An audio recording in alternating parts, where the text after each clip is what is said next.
I want to thank you very much for letting me give our 17th podcast, and this is Jesus Social Hour. And it's going to be over the 23rd book of the Bible, the book of Isaiah. And this is a very, very important book of the Bible because of chapter 53, and it's what shakes up the Jewish people about the promised Messiah that's going to come, and did come 600 years before the birth of Jesus. It was prophesied. And in the 53rd book of Isaiah is important to Christianity because it gives validity to the birth of Jesus and his ministry and his death and his resurrection. So this is probably the most important book of the whole Bible because it identifies Jesus. It was written a period over time, 8 BC, 800 years before the birth of Christ, and they think it was written over maybe a couple hundred years of two other Isaiahs, Isaiah 1, Isaiah 2, Isaiah 3. But the core of the book, the first 40 to 55 chapters, the book of Isaiah, is the main Isaiah ben Amoz, E-A-M-O-Z. And this is during the Babylonian time, and they started 6 BC or 600 years before Christ. And they think that Isaiah was born in the 8th century, 760 BC. And they think also that he was called to his ministries when he was 25 years of age by God, when they had a king called Heshbah. He's near death, and Isaiah was called to go talk to them by the voice of God, telling them that he won't die, and the Syrians won't attack him, and he'll have 15 more years left of life. He won't die now. So that's the beginning of Isaiah, why he was so important. The book of Isaiah is about the destiny of Jerusalem in and out of the exile, mentioned as Savior, the Messiah, through worldwide rule, destroying the oppressor of Babylon. And Isaiah speaks out against the corrupt leaders of Jerusalem and other, Babylonian and all the other characters in that area. And he talks about the oppressed and explain the roots of righteousness of God's holiness rather than Israel's covenant with God. And he speaks from the present period of being conquered by the Babylonian exile in the 6th BC or 596 BC into the Persians ending the exile in the 6th century BC or 515 BC. And as I mentioned earlier, the chapter 53, it's forbidden chapter to the Jews. It's about the coming Messiah, rise of Christianity. Referring to Jesus would cause, a lot of debate with the Jewish religion. We're seeing about 5 different levels of the book of Isaiah. One was the prophecies of God's salvation and judgment. Number 2, the prophecy, turmoil against the Assyrians, the Babylonian empires. Number 3, the clear chapter 53 prediction of Messiah, virgin birth and suffering. And number 4, warned of Judah's sin, idol worship, and message of hope and resurrection. And these writings in the book of Isaiah are quoted extensively in the New Testament, and they highly influenced the Jewish and Christian theology. Chapter 8, verse 3, refers to wives of Isaiah as a prophetess, suggesting that she had a prophet role alongside him. And it talks about her child's birth what the name of the child was going to be. I mentioned earlier when he pretty well had his beginning when he talked to King Ashvaha on the death of the king and told him he's not going to die. And this is where he really comes in chapter 6, verse 6.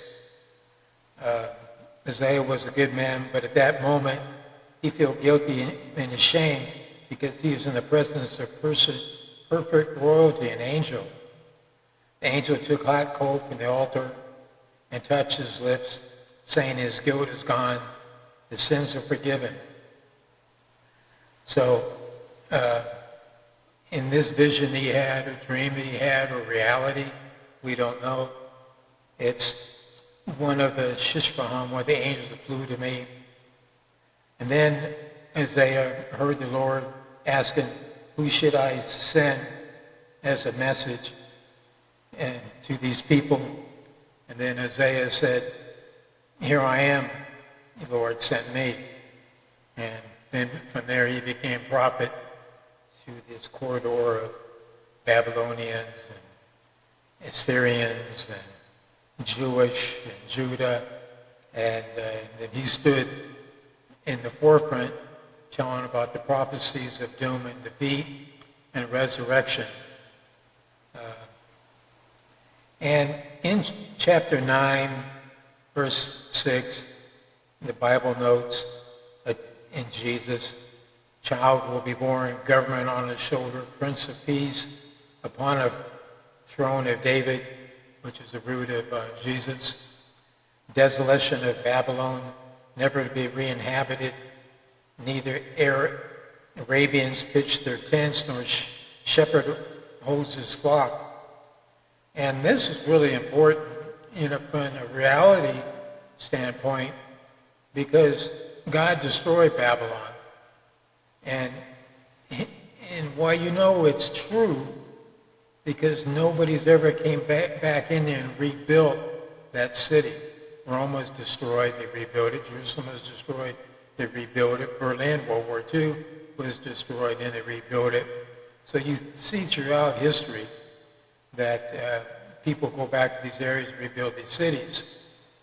But nobody has ever gone back and rebuilt the evil empire called Babylon.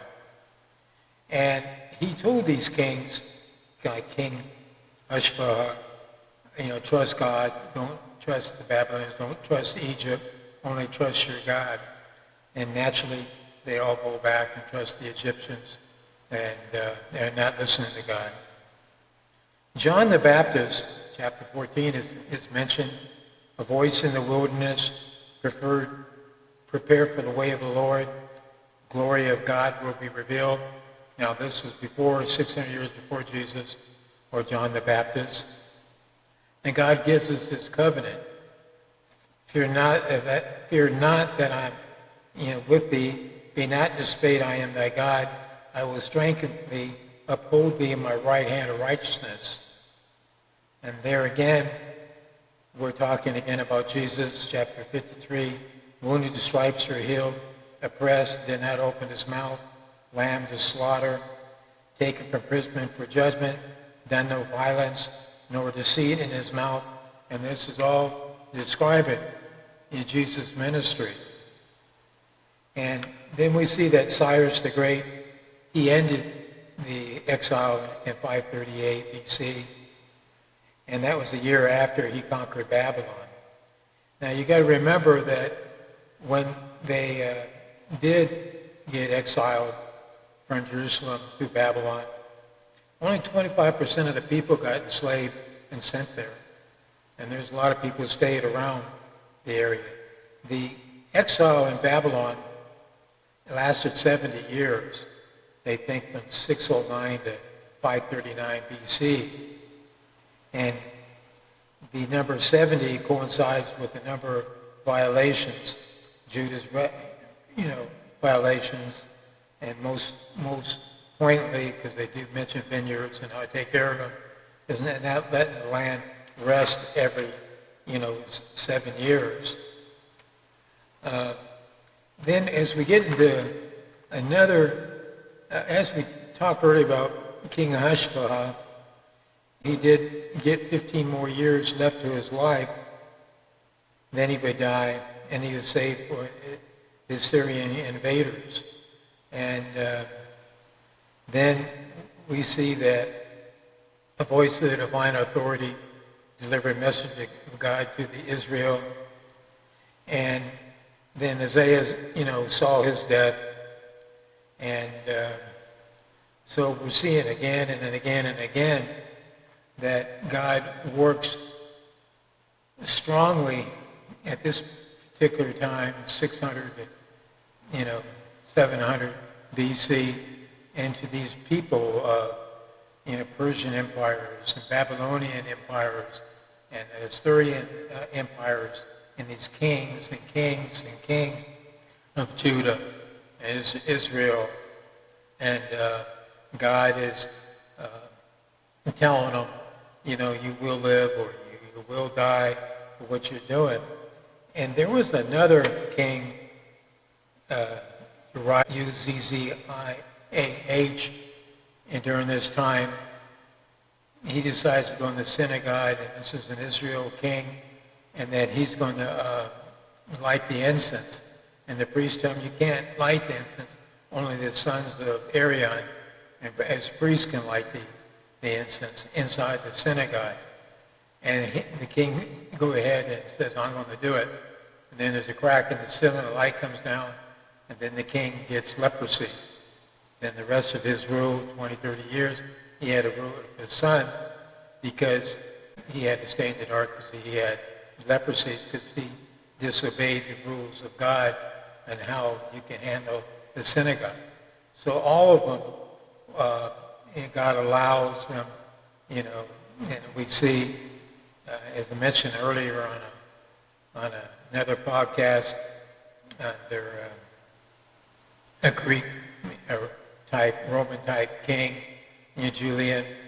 He only had 2 or 3 years of his kingdom, and he was struck down because he was trying to stop Christianity. So God is in control again and again and again, and he's in control in our lives. And from my personal experience, especially right now, I see so many miracles happening to me that are wonderful, but I know it's not individuals or government or license or even me. I know it's all, what God is doing some great things and working in my life, and allowing me to learn. I probably learned more what's going on in the Bible by giving these podcasts than I could ever dream in a million years, because I reread the Bible maybe 7 different times, 8, 10 different times, but I never got this kind of a strong message. So I want to thank you very much for letting me give this podcast on the book of Isaiah. Next week it'll be quite exciting. It'll be the book of Jeremiah, another prophet, and God talks to him. And so we learn here in the book of Isaiah, and next week we'll learn Jeremiah, that we'll learn and hear from the voice of God talking through these prophets. But there again, please look at Romans 7. There's an email there. Please email us and give us encouragement. And then I'll see you next week. And God bless you. Thank you.